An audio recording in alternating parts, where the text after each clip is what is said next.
ধর্মীয় কি কি উপকারিতা হজের ভেতরে আছে যদি আমরা বলি, নাম্বার 1, মুখলিস, যিনি এখলাস লালন করেন, একনিষ্ঠতা লালন করেন, হাজী সাহেব গুনাহ থেকে পাক সাফ বা পরিষ্কার পরিচ্ছন্ন হয়ে যায়, যা পূর্বোক্ত হাদিসে আমরা উল্লেখ করেছি। হজ্জের মাধ্যমে বনি আদমের আমলনামা পবিত্র হয়ে যায়। 2 নাম্বার, মক্কায় অবস্থানের সময় মসজিদে হারামে সালাত আদায় করার সৌভাগ্য হয়, যেখানে সালাত আদায় করা অন্যান্য মসজিদের তুলনায় 1 লক্ষ গুণ বেশি সওয়াব পাওয়া যায়। সুবহানাল্লাহ বলেন। 3 নাম্বার, মক্কায় অবস্থানকালে কাবায় তাওয়াফ করার একটা বড় সৌভাগ্য অর্জন করা যায়। তাওয়াফ এমন একটি ইবাদত যা পৃথিবীর অন্য কোনো জায়গায় করার সুযোগ নাই। তাওয়াফ কি অন্য কোনো জায়গায় করার সুযোগ আছে? 4 নাম্বার, অন্তরে গুনাহের যে মরিচিকা পড়ে, অন্তরে একটা আবরণ পড়ে যায় গুনাহ করতে করতে, আল্লাহ তাআলার ঘর দর্শন ও তার পার্শ্বে কিছুদিন অতিবাহিত করার মাধ্যমে তা পরিষ্কার পরিচ্ছন্ন হয়ে যায়। মানুষের মাঝে উত্তম কাজ করার একটা আগ্রহ বৃদ্ধি পায়। 5 নাম্বার, হজ্জের সময় প্রতি পদক্ষেপে পৃথিবীর সমগ্র মানবতার মহান তৌহিদবাদী ও কাবার পুনর্নির্মাণকারী ইব্রাহিম আলাইহিস সালাম, তার পরিবার পরিজন হাজারে আলাইহিস সালাম এবং তার সন্তান ইসমাইল আলাইহিস সালামের পবিত্র জীবনের চিহ্ন অন্তরে চিত্রায়িত হয়। যেমন আমি আপনাদেরকে এই আলিশা মসজিদে উপস্থিত থাকলেও কিছুক্ষণের জন্য নিয়ে গিয়েছিলাম আল্লাহর ঘর খানে কাবা। এই যে তাওয়াফের চিহ্ন, সাফা মারওয়া সাই, মিনা মুজদালিফায়, এই যে আরফার ময়দানে খুতবা, মসজিদে নিমরার ভাষণ, এই সব কিছু জায়গার সাথে সাথে যেই সমস্ত আকর্ষণীয় জায়গা, বদরের প্রান্তর, উহুদের ময়দান, সাবা মসজিদ, এই যে মসজিদে কোবা, যে মসজিদ পৃথিবীতে প্রথম তাকওয়ার উপর বিনির্মিত হয়েছে, নিজের হোটেল বাসাবাড়ি থেকে উজু করে যদি মসজিদে কোবায় কেউ 2 রাকাত নামাজ আদায় করে, রাসূলুল্লাহ বলেছেন, হাদিসটা মসজিদের দেয়ালে লেখা আছে, বাইরে তার আমল নামে একটা মকবুল ওমরার সওয়াব আমার আল্লাহ লিখে দিবেন। সুবহানাল্লাহ বলেন না। প্রথম তারিখ যুলহিজ্জার 10 তারিখ ঈদুল আযহা। হায়াত এভাবে কালের গর্ভে বিলীন হয়ে যাচ্ছে। মনে হচ্ছে যেন এই গতকাল আমরা ঈদুল ফিতর উদযাপন করলাম, দেখতে দেখতে একটা মাস চলে গেল। এই যে যৌবন দেখতে দেখতে এই বয়োবৃদ্ধ, এই যে শৈশব দেখতে দেখতে এই কৈশোর, কৈশোর থেকে প্রৌঢ়, প্রৌঢ় থেকে যৌবনে পদার্পণ করছে। এটাই নিয়তি, এটাই দুনিয়ার চিরায়িত সত্য এবং বাস্তব কথা। হজ্জের বিষয়ের উপর আমাদের আলোচনার ভেতরে ছিল হজ্জের ভূমিকা, হজ্জের পটভূমি, হজ্জের শরঈ হুকুম, হজ কার কার উপর ফরজ। এই বিষয়ে আমরা কোরআন এবং হাদিসকে সন্নিবেশিত করে একটা আলোচনা সাজিয়েছিলাম। আজকের আলোচনার ভেতরে থাকছে হজ জীবনে একবার ফরজ না একাধিকবার ফরজ।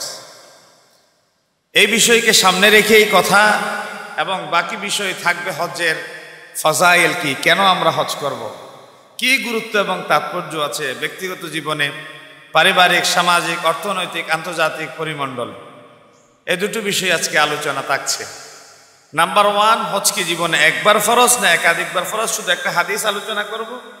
2 নাম্বার, হজ্জের ফজিলত কি, হজ্জের তাৎপর্য কি, এই বিষয়টা আলোচনায় থাকছে। আমরা এই কথা দ্বিধাহীন চিত্তে বিশ্বাস করি এবং মানি। আল্লাহর ঘর পর্যন্ত গিয়ে হজ করার, যাতায়াতের ব্যয়ভার বহন করার শারীরিক সুস্থতা যার আছে, কেবলমাত্র ওই ব্যক্তির উপরে আল্লাহর ঘরে গিয়ে হজ করা ফরজ। কোরআনুল কারীম আল্লাহ রাব্বুল আলামিন ইস্তাতা শব্দ ব্যবহার করলেন, ওয়ালিল্লাহি আলান নাসি হিজ্জুল বাইতি মান ইস্তাতা ইলাইহি সাবিলা। এই যে কোরআনুল কারীমের আয়াতের ভেতরে ইস্তাতা শব্দ ব্যবহার করলেন, ইস্তাতা শব্দের অর্থ হচ্ছে যার সক্ষমতা আছে, পৌঁছার যার দক্ষতা আছে, যোগ্যতা আছে। আল্লাহ রাব্বুল আলামিন ওই বান্দার উপরে জীবনে একবার আল্লাহর ঘর পর্যন্ত পৌঁছে হজ আদায় করা ফরজ করে দিয়েছেন। সুবহানাল্লাহ। সামর্থ্যবান ব্যক্তি প্রথম তিনি হবেন মুসলিম, আর ব্যক্তির ভেতরে আছে পুরুষ এবং নারী। আর একজন নারীর জন্য হজ ফরজের অতিরিক্ত একটা বিষয় তার সাথে মুহরিম থাকা।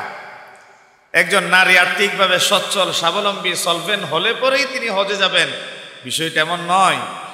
তিনি হজে যাওয়ার জন্য প্রথম মুসলিম হবেন, সাথে সাথে অন্যান্য অনুষঙ্গের সাথে তিনি সাথে মুহরিম নিয়ে যাবেন। মুহরিম ছাড়া একজন মহিলা আল্লাহর ঘরে গিয়ে হজ করা কখনো তার পক্ষে ফরজ, হজ আদায় হতে পারে না। এজন্য মুহরিম সেটা অনুষঙ্গের ভেতরে অন্যতম। বারবার হজ আদায় করা এটা মুস্তাহাব। কেউ যদি চায় তিনি আল্লাহর ঘরে গিয়ে একাধিকবার হজ করতে পারেন, সেটা মুস্তাহাব হজ হিসেবে আদায় হবে। কেউ যদি আমাদের কাছে জিজ্ঞাসা করে আমার নবী জীবনে কয়বার হজ করেছেন, বলি কয়বার? বলি কয়বার?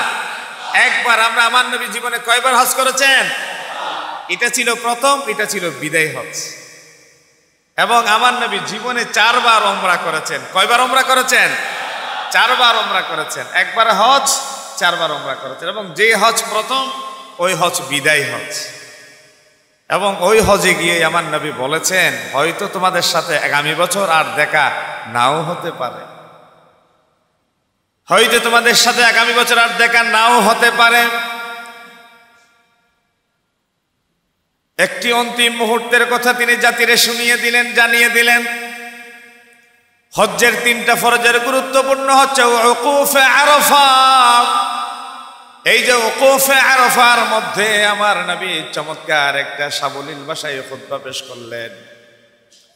মসজিদে নিমরা থেকে খতিব সাহেব হুজুর যে খুতবা পেশ করেন, আমার নবী আজ থেকে 1500 বছর আগে উম্মতে মুহাম্মদের সামনে ভাবগাম্ভীর্যপূর্ণ চমৎকার একটা খুতবা দিলেন, বক্তব্য পেশ করলেন।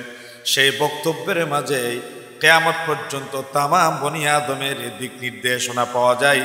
সেই বক্তব্যে ইতিহাসের অমীয় বাণী হিসেবে পাওয়া যায়, বিদায় হজ্জের ভাষণ হিসেবে।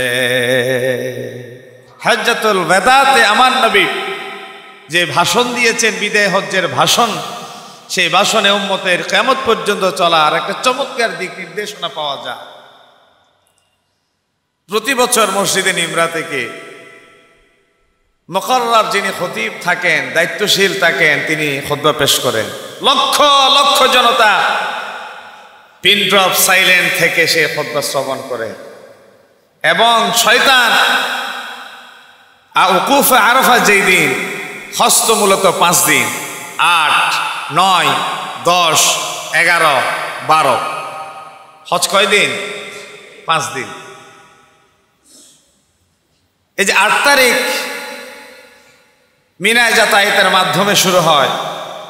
উকুফ আরাফা, মুজদালিফা, পাথর নিক্ষেপ, বিদায়ী তাওয়াফ, কঙ্কর নিক্ষেপ এবং চুল মুন্ডানো, এসবকে কেন্দ্র করে আল্লাহর ঘর খানায়ে কাবায় জীবনে একবার মুমিনরা ফরজ হজ আদায় করে থাকে।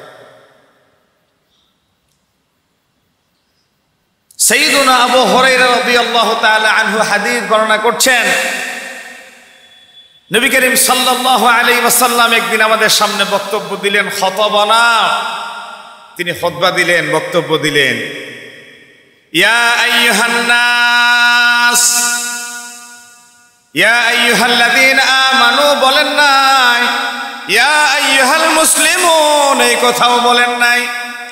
আগের মানুষ, পরের মানুষ, শ্বেতাঙ্গ কৃষ্ণাঙ্গ, নারী পুরুষ, ধনী দরিদ্র, পূর্বের মানুষ, পশ্চিমের মানুষ, প্রাচ্যের মানুষ, পাশ্চাত্যের মানুষ, তামাম বনি আদমকে এক জায়গায় এক কথার ভিতরে নিয়ে এসে আমার নবী ডাক দিলেন, ইয়া আইয়ুহান নাস, হে তামাম মানব মণ্ডলী, কদ ফরিদা আলাইকুমুল হাজ্জু ফাহুজ্জু, তোমাদের যাদের উপরে হজ ফরজ হয়েছে আল্লাহর ঘরে যাও, তোমাদের সেই ফরজ হজ জীবনে আদায় করে না।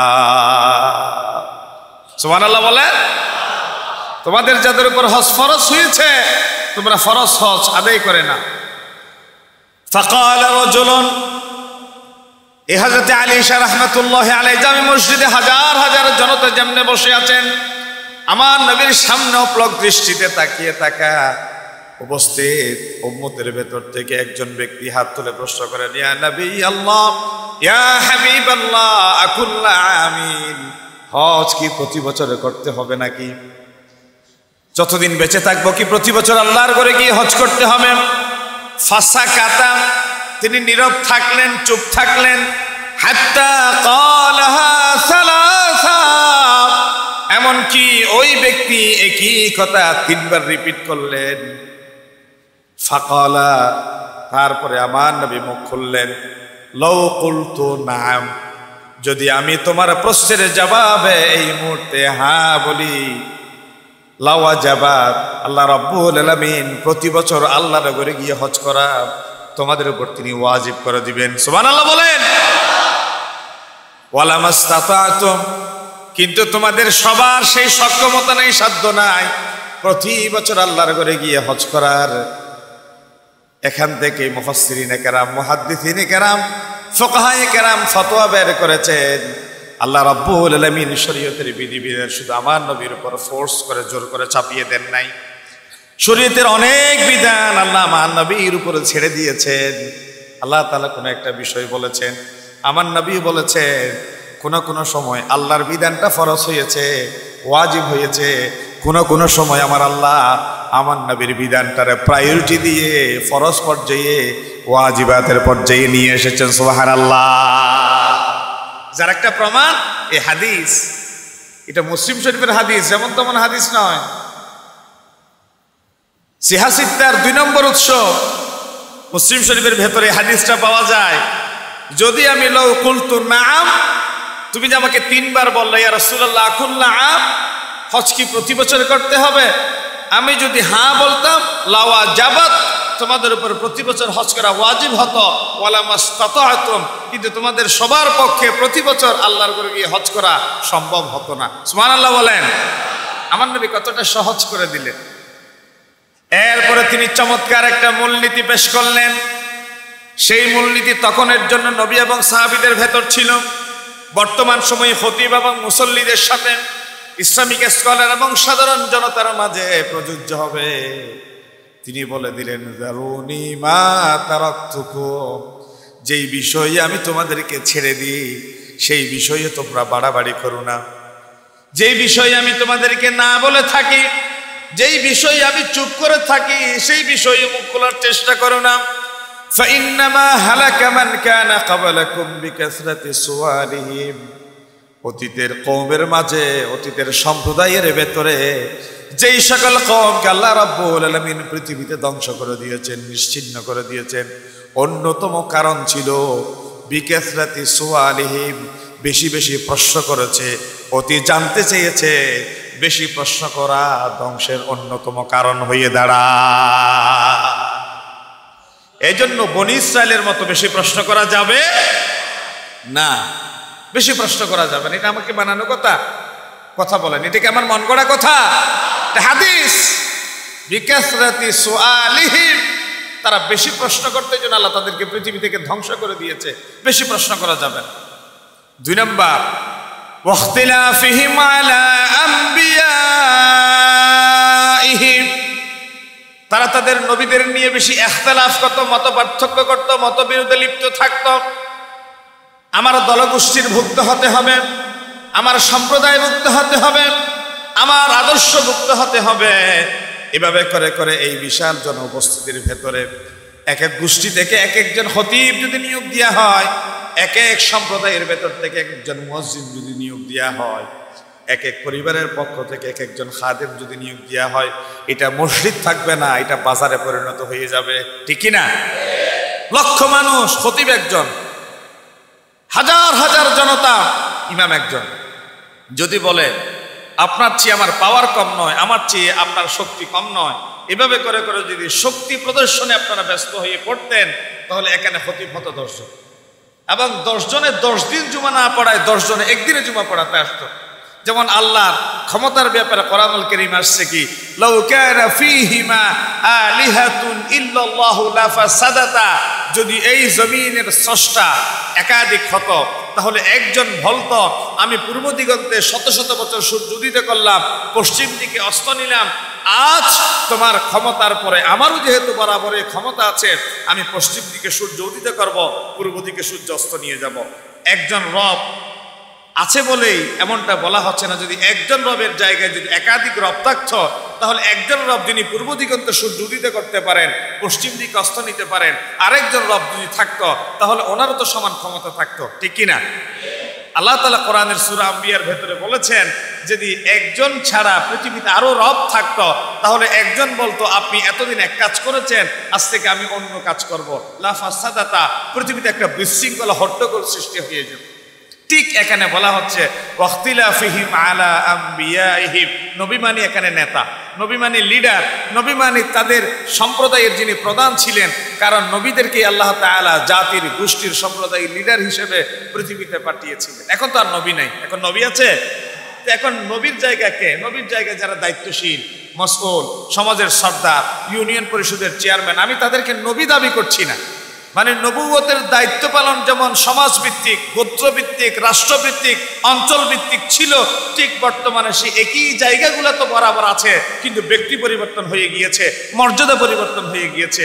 সেই মর্যাদাপূর্ণ জায়গার ভেতরে খতিব একজন, ইমাম একজন, মেম্বার একজন, চেয়ারম্যান একজন, পৌরসভার মেয়র একজন, মন্ত্রী একজন, প্রধানমন্ত্রী, প্রেসিডেন্ট, এইভাবে এক একটা পদে যদি শিক্ষামন্ত্রী যদি 5 জন হয়, একটা দেশের প্রেসিডেন্ট যদি 10 জন হয়, তাহলে কার কথা কে শুনে, কার আইন কে মানে? লাফাসাদাতা, একটা বিশৃঙ্খলা সৃষ্টি হয়ে যেত। ঠিক এখানে বলা হচ্ছে ওয়াখতিলাফিহিম আলা আম্বিয়াইহিম, তাদের ধ্বংসের অন্যতম কারণ ছিল তারা তাদের আমির নিয়ে, লিডার নিয়ে মতবিরোধে লিপ্ত হতো। তারপরে আমার নবী আরেকটা মূলনীতি দিলেন, ফাইযা আমারতুকুম বিশাইইন ফাআতু মিনহু মাসতাতা'তুম, আমি তোমাদেরকে যে বিষয়ে আদেশ করে নির্দেশ করি সাধ্যের ভেতরে যদি থাকে তোমরা তা মাথা পেতে নাও, মেনে নাও। ওয়াইযা নাহাইতুকুম আন শাইইন ফাদউ, যে বিষয় থেকে আমি তোমাদের নিষেধ করি তোমরা সেই বিষয়গুলো বর্জন করো। সুবহানাল্লাহ বলেন।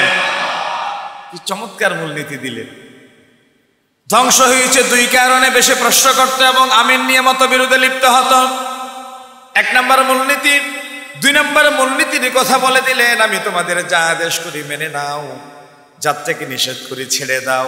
কোরআনুল কারীমের সূরা হাশরের ভিতরে আল্লাহ রাব্বুল আলামিন বলেছেন মা আতাকুমুর রাসূলু ফাখুযুহু ওয়া মা নাহাকুম আনহু ফান্তাহু, আমি নবী যা কিছু নিয়ে আসলাম তা তোমরা ধরো, যার থেকে তোমাদের নিষেধ করলাম তা তোমরা ছাড়ো।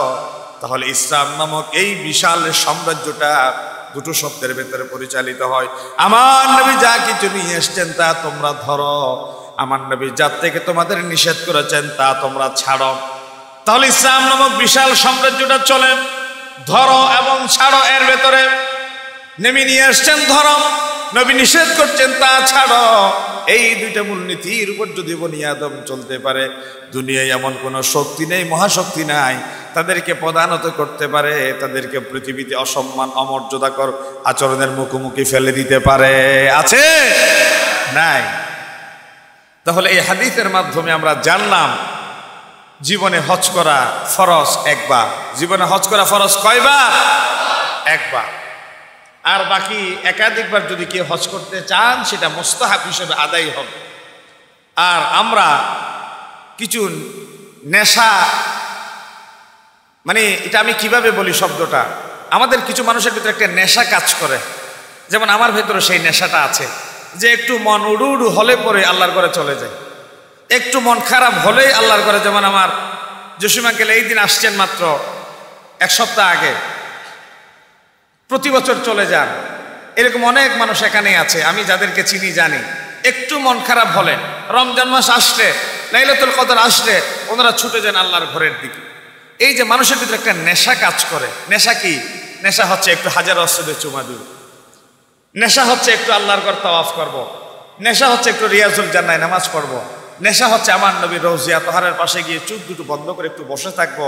আমার নবী এই পথে হেঁটেছেন, আমার নবী এই জায়গায় দাঁড়িয়ে খুতবা দিয়েছেন, আমার নবী এই মসজিদে সাহাবায়ে কেরামদের সাথে বৈঠক করেছেন। আহা, এই মসজিদে নববীতে যখন হাঁটি ইমাম মালিকের কথা মনে পড়ে। ইমাম মালিক রাহমাতুল্লাহ আলাই মসজিদের আশেপাশে মদিনাতুত তাইয়্যিবায় তিনি স্যান্ডেল পায়ে হাঁটতেন না, তিনি প্রস্রাব করতেন না, তিনি পানি পান করতেন। আমি পানি থাকলে দেখাতাম, পানি পান করতেন, জিহ্বাটা বের করতেন, জিহ্বার মাথায় সামান্য পরিমাণ পানি লাগাতেন তৃষ্ণার্ত হলে।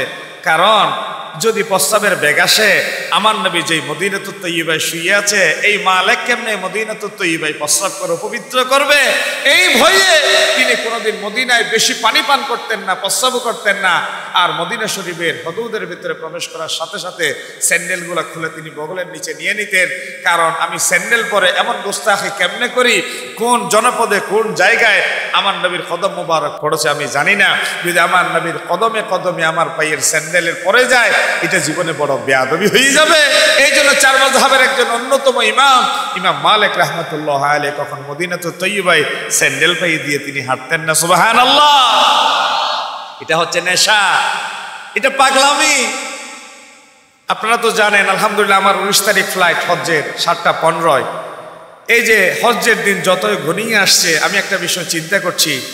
এই যে 8 তারিখ মিনায় যাওয়া, আরফার ময়দানে অবস্থান করা, ওখান থেকে সন্ধ্যা হতে হতে মুজদালিফায় চলে যাওয়া, এই যে শয়তানকে পাথর মারা, আপনি আপাত দৃষ্টিতে যদি চিন্তা করেন, এই যে মুজদালিফায় খোলা আকাশের নিচে কোটিপতি, শিল্পপতি, পুঁজিপতি, মিলিয়নিয়ার, বিলিয়নিয়াররা পড়ে আছে।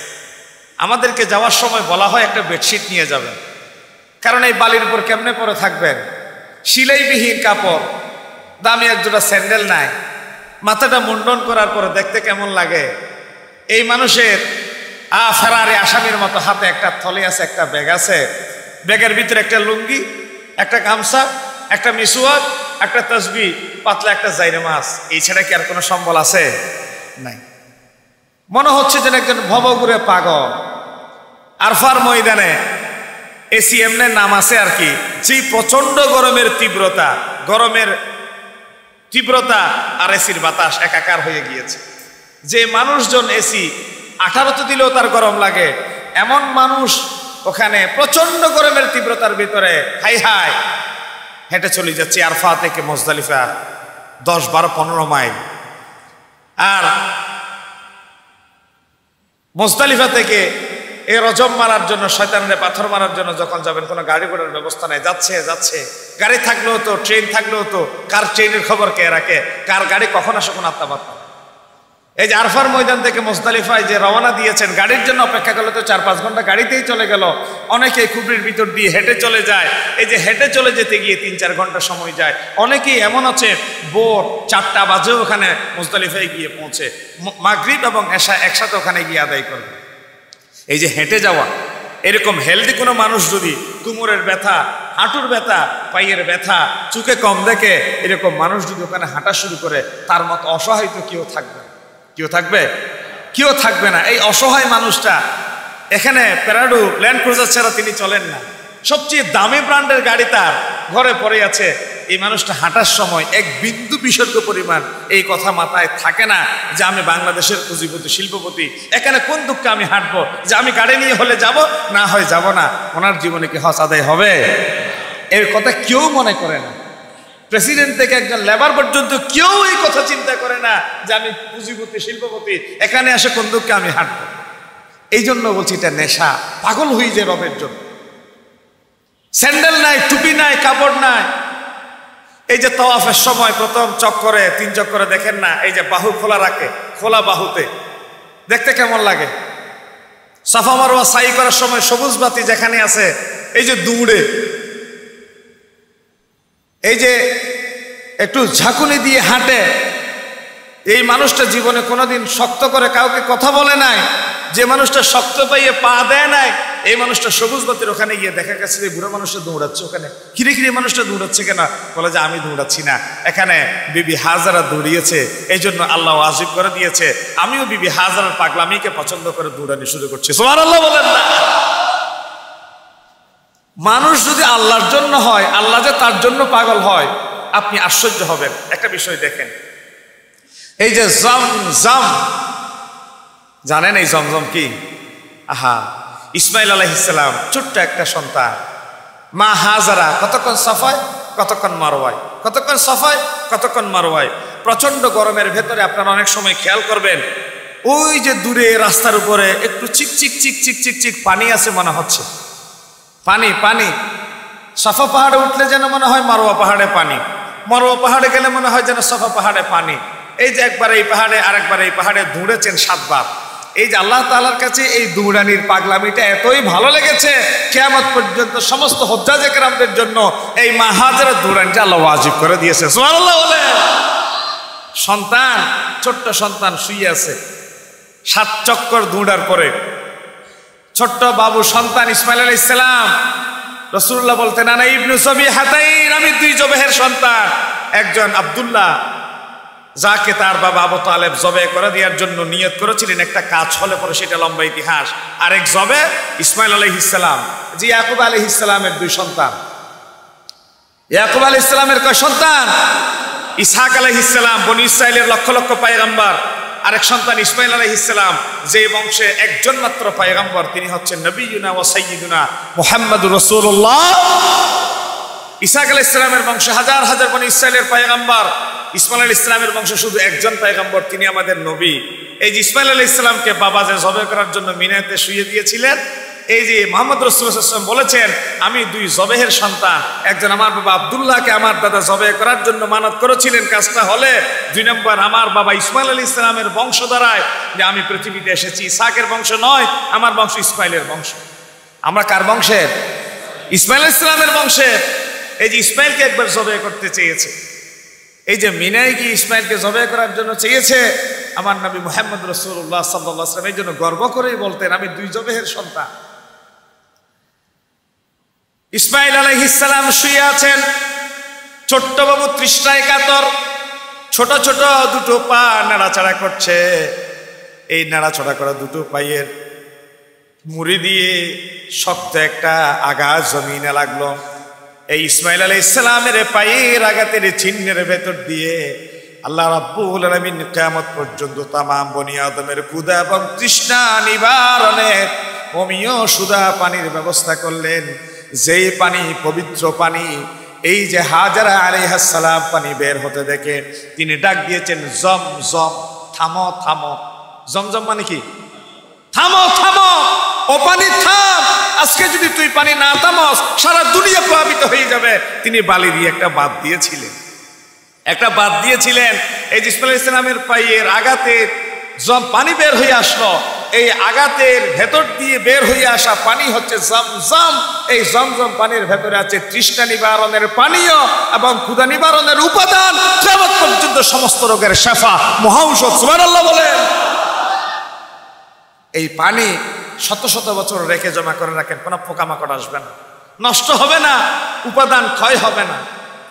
পানির 3টা উপাদান, রং, স্বাদ, গন্ধ। 3টা উপাদান কিছুদিন পর পর দেখবেন বোতলে রেখেছেন, পাত্রে রেখেছেন, স্টোর করে রেখেছেন, জমা করে রেখেছেন, পোকামাকড় এসে যায়, ইনসেক্ট এসে যায়। কিন্তু জমজমের পানি শত শত বছর জমা করে রাখেন, কখনো এই জমজমের পানিতে পোকামাকড় আসতে পারে? এই জমজমের পানি যেই পরিমাণ আছে তার চেয়ে কখনো কমে না, বাড়েও না। এটা আল্লাহ তাআলার একটা বিশাল কুদরত। এটা ইসমাইল আলাইহিস সালামের একটা মুজিজা, দুনানি হাজার আলাইহিস সালামের একটা মুজিজা। এই যে তাওয়াফ, এটা নবী রাসূলদের একটা কাজ, আল্লাহর ঘরে গিয়ে তাওয়াফ করা। এই যে মিনায় গিয়ে এই যে আমরা কোরবানি দিই, এটা ইসমাইল আলাইহিস সালামকে যে শয়তান ধোঁকা দিয়েছিল, জবে করার জন্যে শুয়েছিলেন, আল্লাহর পক্ষ থেকে যে দুব্বা আসলো, এই দুব্বার কোরবানিটা আজকে আমাদের জন্য আল্লাহ তাআলা আবশ্যকীয় করে দিলেন। এইভাবে করে যদি আপনি হজ্জের প্রতিটি পরতে পরতে হাঁটেন, প্রত্যেকটা বিষয় দেখবেন এটা পূর্ববর্তী নবী এবং রসুলদের এক একটা নিদর্শন এবং চিহ্ন। যারা আল্লাহর জন্য কোরবান হয়ে গিয়েছে, আল্লাহ বলেন যারা আমার জন্য কোরবান হয়ে যায়, ফেদা হয়ে যায়, আমি আল্লাহ তাদের স্মৃতিচিহ্নকে কিয়ামত পর্যন্ত সমস্ত পাগলদের জন্য আমার ইবাদতের অংশ বানিয়ে দিব। সুবহানাল্লাহ বলেন। কি আজীব ব্যাপার! দেখলে মনে হয় যেন আমরা একটা আল্লাহর ঘর পাথরকে তাওয়াফ করছি। পাথরকে তাওয়াফ করছি বলে যে না, এটা পাথরকে তাওয়াফ করছি। এটা আল্লাহ নির্দেশ দিয়েছেন এই জন্যেই। যেমন হযরত ওমর হাজার আসওয়াদকে সামনে নিয়ে, একটা হাদিস আছে, হযরত ওমর পাথরকে সামনে রেখে বলছে, এই হাজার আসওয়াদ পাথর, তুমি পাথরকে চুমা করছি না। তুমি পাথরের আমার কোনো উপকার করার, ক্ষতি করার কোনো সক্ষমতা, সাধ্য নাই। তুমি পাথরকে যদি আমার নবী চুমা না দিত, আমি ওমর কিয়ামত পর্যন্ত তোমাকে ভালোবাসতাম না, চুমা দিতাম না। আমার নবী চুমা দিয়েছেন, ভালোবেসেছেন, তোমার ভেতরে গুনাহ মাফ হওয়ার একটা উপকরণ আছে, এই জন্য হাজার আসওয়াদ তোমাকে আমি ওমর চুমা দিয়ে যাই। সুবহানাল্লাহ বলেন। তাহলে আমরা পাথরকে পূজা করছি না, সাফা মারওয়া অদৃশ্যের উপর দৌড়াদৌড়ি করছি না, মিনা মুজদালিফায় খোলা আকাশের নিচে এমনি শুয়ে থাকছি তা নয়। এটা অদৃশ্য রব আমাদেরকে বলছে তুমি শুয়ে থাকো। এই জন্য রবের নির্দেশ মানার নাম গোলামি, রবের আদেশ শিরোধার্য করার নাম আল্লাহর বিধান মেনে নেয়া। এই জন্য গোলামি মেনে নিচ্ছি। না হয় যারা এখান থেকে আপনারা হজে যান, কেউ গরিব নয়, কেউ অসহায় নয়, কেউ গাড়ি ছাড়া গাড়ি ভাড়া দিতে পারেন না, এমন অভাবী কেউ ওখানে যায়, কিন্তু হেঁটে হেঁটে যায়। তারপর লক্ষ লক্ষ হাজি আল্লাহর ঘর চুমা দিচ্ছে। একজন আগে গেল, আরেকজন পরে, যে একটু দুর্বল মানুষ তারে টেনে বলে না আপনি আগে চুমা দেন। জমজমের পানি, এই যে ঠান্ডা গরম মানে স্বাভাবিক পানি, যে আগে বোতলটা হাতে নেব, যে না আগে আপনি পান করেন। এই যে আল্লাহর ঘর তাওয়াফের ভিতরে কেউ কারো কষ্ট যেন না হয়, এই জন্য বুড়া মানুষকে আগে ঠেলে দেয়। এই জন্য ভ্রাতৃত্ববোধের দৃশ্য জনসমাবেশ ঘটার একটা ময়দান হচ্ছে আরফাতের ময়দান এবং আল্লাহর ঘরের তাওয়াফের এই মাঠ।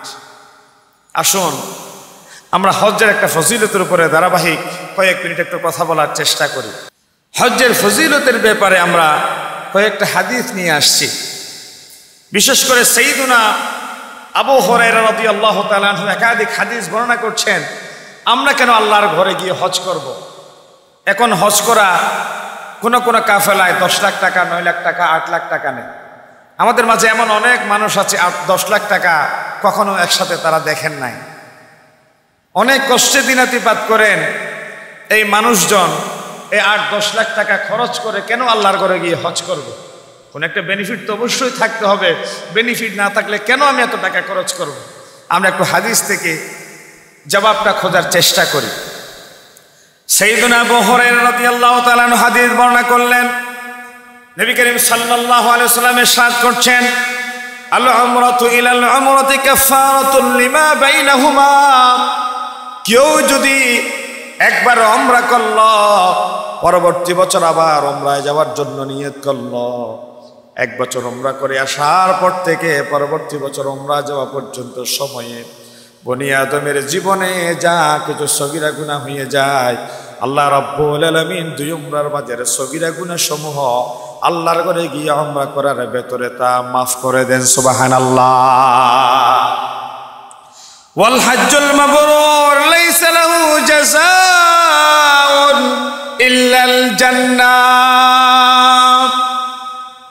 ঘন্টার পর ঘন্টা এখানে আলোচনা শোনার জন্য যে বসে আছি, সেটা আমি খতিব সাহেব হুজুরের কারামত নয়, সেটা আমার বিশেষ কোনো যোগ্যতা নয়। আপনারা যে বসে আছেন, আমাদের আপনাদের সকলের একমাত্র টার্গেট, একমাত্র উদ্দেশ্য হচ্ছে গুনাহসমূহ যেন মাফ হয়, জাহান্নামের আগুন যেন হারাম হয়, জান্নাতের অবারিত সুখ যেন আল্লাহ আমাদের কপালে বরাদ্দ দিয়ে দেয়। এই ছাড়ার কোনো উদ্দেশ্য আছে? আমি মহিউদ্দিনের, আমি খতিবের, আমি বিশেষ মর্যাদা সম্পন্ন হই, অমর্যাদা সম্পন্ন হই, আমার কোনো কারামত এখানে বর্ণনা করা, আমার কোনো কারামত এখানে প্রতিফলিত হওয়ার কোনো বিশেষ কারণ নাই। এখানে আপনারা বসে আছেন, আলোচনা শুনছেন, কথা বলছি, সব কিছুর কেন্দ্রবিন্দু একটাই, সেটি হচ্ছে জাহান্নাম থেকে মুক্তি, আল্লাহর জান্নাতের আশা। ঠিক কিনা? এটা আল্লাহ তাআলা রাসূল বলছেন, ওয়াল হজ্জুল মাবরুর লাইসা লাহু জাযাউন ইল্লাল জান্নাহ। কেউ যদি হজ্জে মাবরুর পায়, হজ্জে মাবরুর মানে মকবুল হজ, তাহলে তার জন্যে আল্লাহর জান্নাত ছাড়া পৃথিবীর আর কোনো বিনিময় হতে পারে? তাহলে হজ্জে মাবরুরের বিনিময় আল্লাহর জান্নাত। এই জন্য হজে যাবেন, হজে গেলে পরে মানুষ কায়াউমিন বলে যাচ্ছু অম্ম, মায়ের পেট থেকে সদ্য ভূমিষ্ঠ হওয়া সন্তান যেমনি গুণামুক্ত থাকে, হজ থেকে ফিরে আসা বনি আদম তার আমল নামায় কোনো গুনাহ থাকে না। এই জন্য ফুকাহায়ে কেরামরা বলেন, হজ করে আসার পরে মানুষের তোমরা পায়ের দিকে দৃষ্টি দাও, কারণ তার পাটা এমন এমন জায়গায় হেঁটেছে, ঘুরেছে, যেই জায়গা অতি পবিত্র, যেই জায়গায় নবী রাসূলদের স্মৃতি ধুলিতে ধন্য। সুবহানাল্লাহ বলেন। এই যে ধন্য মানুষের চেহারা এবং পার দিকে দৃষ্টি দেয়। কবুল হজ দ্বারা উদ্দেশ্য হচ্ছে এমন হজ, কোন হজ কবুল হয়েছে, কোন হজ প্রত্যাখ্যাত হয়েছে আমরা কেমনে জানবো? কবুল হজের মাধ্যমে উদ্দেশ্য হচ্ছে যা সুন্নাহ মোতাবেক সম্পন্ন হয়েছে, পাপাচারে লিপ্ত হয় নাই, ফরজ ওয়াজিব লঙ্ঘন করে নাই, বিশেষ বিশেষ ক্ষেত্রে আল্লাহ তাআলার বিরুদ্ধে আচরণ করে নাই, পাপাচার ও গুনাহ থেকে মুক্ত থেকে সুন্নাহ তরিকা মেনে যে ব্যক্তি হজ উমরা সম্পন্ন করল, ওই ব্যক্তির হজকে বলা হয় হজ্জে মাবরুর। মকবুল হজের আলামত সম্পর্কে উলামায়ে কেরামরা বলেছেন, হজ্জের পরে আমি যে আমার হজটা যে কবুল হয়েছে এটা আমি কেমনে বুঝবো? ফুকাহায়ে কেরামরা, উলামায়ে কেরামরা বলছেন, ওই লোকটি উত্তম আচার আচরণের দিকে ধাবিত হবে। হজ থেকে আসার পরে যেই লাও সেই কদু আর থাকবে না। হজে যাওয়ার আগে তিনি চুরি করতেন, ডাকাতি করতেন, ওজনে কম দিতেন, খাদ্যে ভেজাল দিতেন, মানুষকে ঠকাতেন, মিথ্যার আশ্রয় নিতেন, চল চাতুরি করতেন, প্রপাগান্ডা ছড়াতেন। এই জাতীয় অন্যায় দুষ্কৃতি কর্ম থেকে নিজেরে পরহেজ করে রাখবেন, বিরত রাখবেন, বাঁচিয়ে রাখবেন। হজ থেকে আসার পরে মানুষের ভেতর যদি একটা পরিবর্তন লক্ষ্য করা যায়, আপনি বুঝবেন তার হজটা আল্লাহর দরবারে মকবুল হয়েছে। সুবহানাল্লাহ বলেন। সে যদি হজে যাওয়ার আগে খারাপ থাকে, হজ থেকে আসার পরে সৎকর্মশীল হয়ে যায়। সৎকর্মশীল থাকলে আরো অধিকতর তাকওয়া পরহেজগার হয়ে যায়। আর হজকারী যদি নিজের পূর্বের কাজের উপরে বিদ্যমান থাকে, তাহলে তার হজ কবুল হয় নাই, হজ্জে মাবরুর হয় নাই, এই মর্মে আপনারা নিশ্চিত বুঝে নিবেন। এবার সুবহানাল্লাহ বলবেন না ইন্না লিল্লাহি বলবেন? আপনারা বলেন নাউজুবিল্লাহ বলবেন আর কি, নাউজুবিল্লাহ বলেন। মানে হজে গেল শুধুমাত্র একটা মজাদার ট্যুর হলো, ভালো জায়গায় ট্যুর হলো আর কি, ভালো জায়গায় একটা ট্যুর হলো, একটা পবিত্র জায়গা দর্শন করে আসলো। এছাড়া টাকা খরচ করা ছাড়া তার জীবন আর কিছুই অর্জিত হলো না। 2 নাম্বার, হজ্জের ফজিলতের ব্যাপারে তাও সাইয়্যিদুনা আবু হুরায়রা রাদিয়াল্লাহু তাআলা আনহু হাদিস বর্ণনা করছেন, মান হাজ্জা হাযাল বাইতা, যে আল্লাহর ঘর তাওয়াফ করল, ফালাম ইয়ারফুস ওয়ালাম ইয়াফসুক, কোন ধরনের ফিসক ফুজুরি, কোন ধরনের পাপাচারে লিপ্ত হলো না, কোন ধরনের অন্যায় গর্হিত কাজের ভেতরে নিজেরে জড়িয়ে ফেললো না। খাওয়ার মান কম হয়েছে, বুফে দেওয়ার কথা ছিল, বুফে দিতে পারে নাই। একটা রুমে 4 জন করে রেখেছে, 2 জন করে রাখার কথা ছিল, হোটেলটা কাছে না দিয়ে দূরে দিয়েছে। এই যে মুআল্লিমের সাথে ঝগড়া বিবাদে লিপ্ত হয়ে যায়, হাজিতে হাজিতে মারামারি লেগে যায়, এই ধরনের ফিসক ফুজুরি অন্যায় অপকর্মের ভেতরে, সমালোচনার ভেতরে যারা লিপ্ত থাকে নাই, বিশ্বনবী বললেন, রাজা'কা ইয়াউমিন ওয়ালাদাতহু উম্মুহু, ওই বান্দা হজ করে দেশে ফিরে আসবে এমত অবস্থায় মায়ের পেট থেকে ভূমিষ্ঠ বান্দার আমল নামায় যেমনি কোনো গুনাহ থাকে না, তেমনি পবিত্র অবস্থা ওই বান্দা আল্লাহর ঘর থেকে নিজ দেশে ফিরে গেল। সুবহানাল্লাহ। 3 নাম্বার,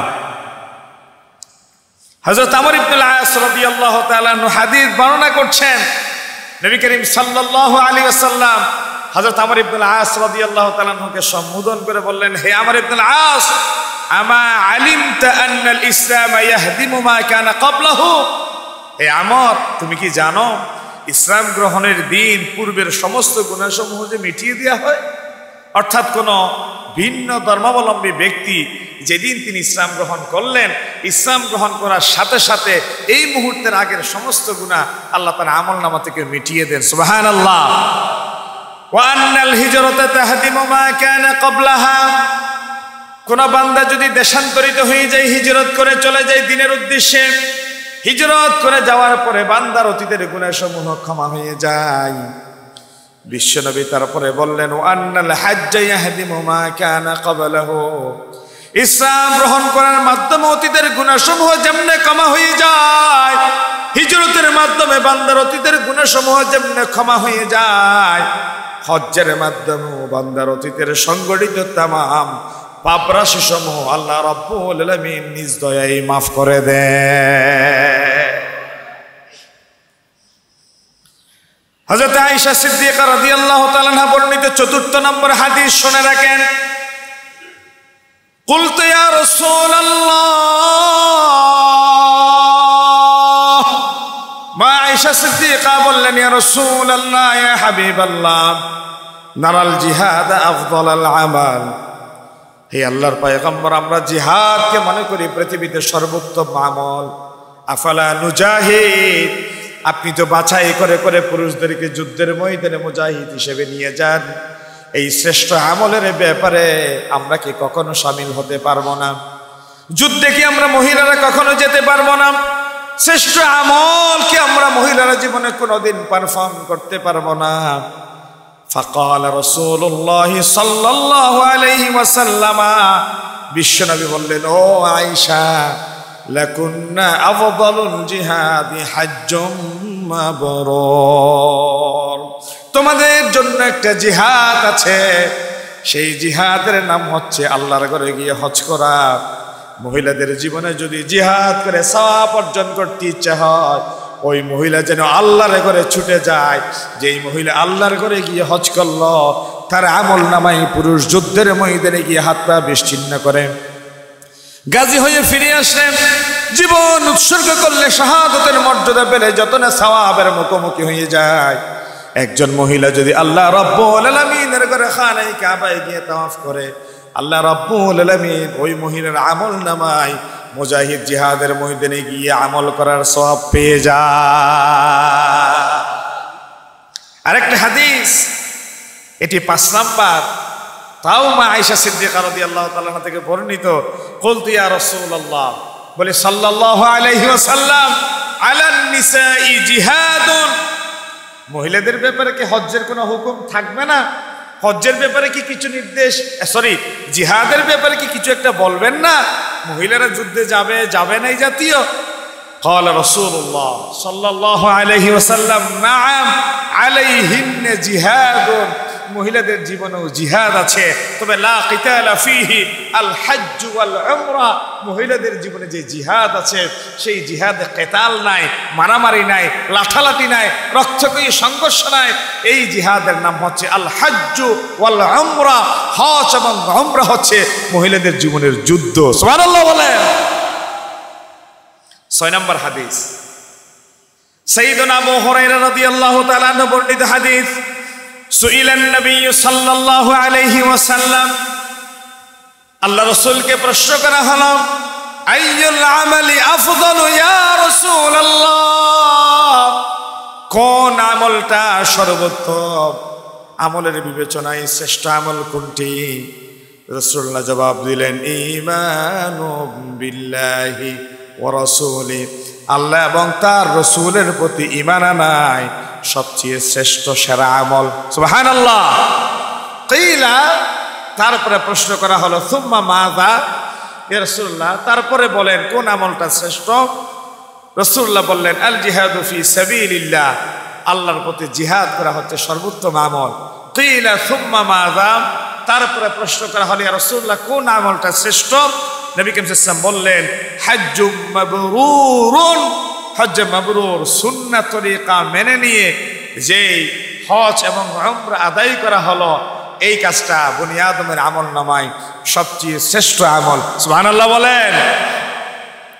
আপনাদের সামনে আমি 6টা হাদিস বললাম হজ্জের উপকারিতার উপর, এর চেয়ে সাবলীল ভাষায় আর কেমনে বলবো? তাহলে হজ্জের ফজিলত, একজন মানুষের জীবনের পরিবর্তনের ব্যাপারে এর চেয়ে সাবলীল ভাষায় আমার জানা নেই। 6টা হাদিস, এগুলো রেকর্ড হচ্ছে, আপনারা মনে না রাখতে পারলে পরবর্তীতে শুনে নেবেন এবং প্রত্যেকে যার যার জায়গায় আমল করার চেষ্টা করবেন। আমি 5 মিনিটে 2-1টা কথা বলছি, 2-1 মিনিটে। হজ্জের উপকারিতা কি, কেন হজ করব আমরা, উপকারিতা কি? আল্লাহ রাব্বুল আলামিন বলছেন হজ্জের 28 নম্বর আয়াতে, সূরা হজের 28 নম্বর আয়াতে বলছেন, লিয়াশহাদু মানাফিআ লাহুম,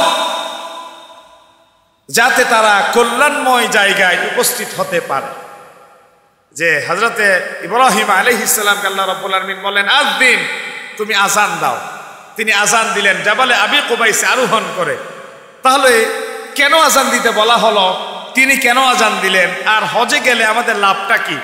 আল্লাহ তাআলা জবাব দিলেন লিয়াশহাদু মানাফিআ লাহুম, যেন উপকার আছে এমন এমন জায়গাসমূহ।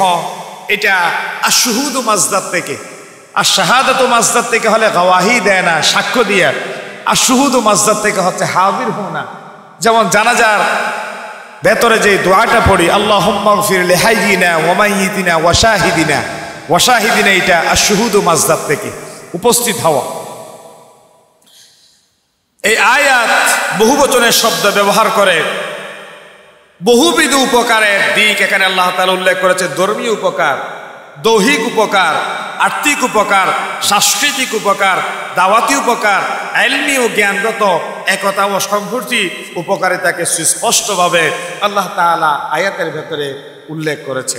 ধর্মীয় কি কি উপকারিতা হজের ভেতরে আছে যদি আমরা বলি, নাম্বার 1, মুখলিস, যিনি ইখলাস লালন করেন, একনিষ্ঠতা লালন করেন, হাজী সাহেব গুনাহ থেকে পাক সাফ বা পরিষ্কার পরিচ্ছন্ন হয়ে যায়, যা পূর্বোক্ত হাদিসে আমরা উল্লেখ করেছি। হজ্জের মাধ্যমে বনি আদমের আমলনামা পবিত্র হয়ে যায়। 2 নাম্বার, মক্কায় অবস্থানের সময় মসজিদে হারামে সালাত আদায় করার সৌভাগ্য হয়, যেখানে সালাত আদায় করা অন্যান্য মসজিদের তুলনায় 1 লক্ষ গুণ বেশি সওয়াব পাওয়া যায়। সুবহানাল্লাহ বলেন।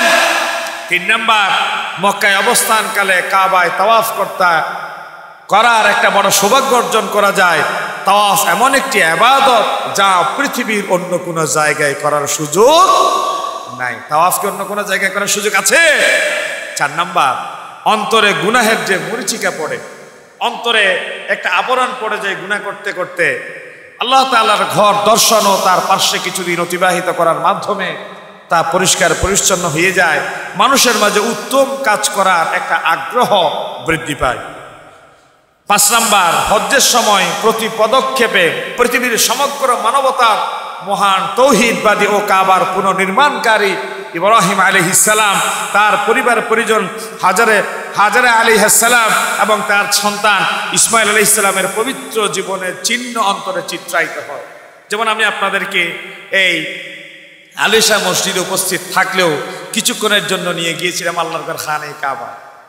এই যে তাওয়াফের চিহ্ন, সাফা মারওয়া সাই, মিনা মুজদালিফায়, এই যে আরফার ময়দানে খুতবা, মসজিদে নিমরার ভাষণ, এই সব কিছু জায়গার সাথে সাথে যেই সমস্ত আকর্ষণীয় জায়গা, বদরের প্রান্তর, উহুদের ময়দান, সাবা মসজিদ, এই যে মসজিদে কোবা, যে মসজিদ পৃথিবীতে প্রথম তাকওয়ার উপর বিনির্মিত হয়েছে, নিজের হোটেল বাসা বাড়ি থেকে উজু করে যদি মসজিদে কোবায় কেউ 2 রাকাত নামাজ আদায় করে, রাসূলুল্লাহ বলেছেন হাদিসটা মসজিদের দেয়ালে লেখা আছে, বাইরে তার আমল নামে একটা মকবুল ওমরার সওয়াব আমার আল্লাহ লিখে দিবেন। সুবহানাল্লাহ বলেন না? বিশ্বাস করেন, আমি তো আলহামদুলিল্লাহ একাধিকবার যাওয়ার আল্লাহ সুযোগ দিয়েছেন। চেষ্টা করি, মন ছুটে গেলেই চলে যায়। আলিশা মসজিদ কর্তৃপক্ষ যদি আমাকে একটু সামনে সুযোগ দেন, আর ইনশাআল্লাহ আল্লাহ যদি তৌফিক দেন, এটা আমার একটা নেশা। মসজিদে কোবায় যাওয়ার পরে বিশ্বাস করেন, কেন জানি মসজিদে নববীতে এবং মসজিদে কোবায় যাওয়ার পরে এই জায়গাটা বেশি মনে পড়েছে যে আমার নবী সিজদায় গেলে এই যে ওটের পচা নাড়িবুড়ি উঠাই দিত মক্কা শরীফে, যে মদিনা শরীফে গিয়ে যে তিনি বিচার কার্য পরিচালনা করতেন, মসজিদে কোবায় গিয়ে যে প্রথম হিজরতের পরে মসজিদ বিনির্মাণ করলেন, এবং ওই মসজিদকে বলা হয়েছে মসজিদে কোবাকে লামাসজিদুন উসসিসা আলা তাকওয়া।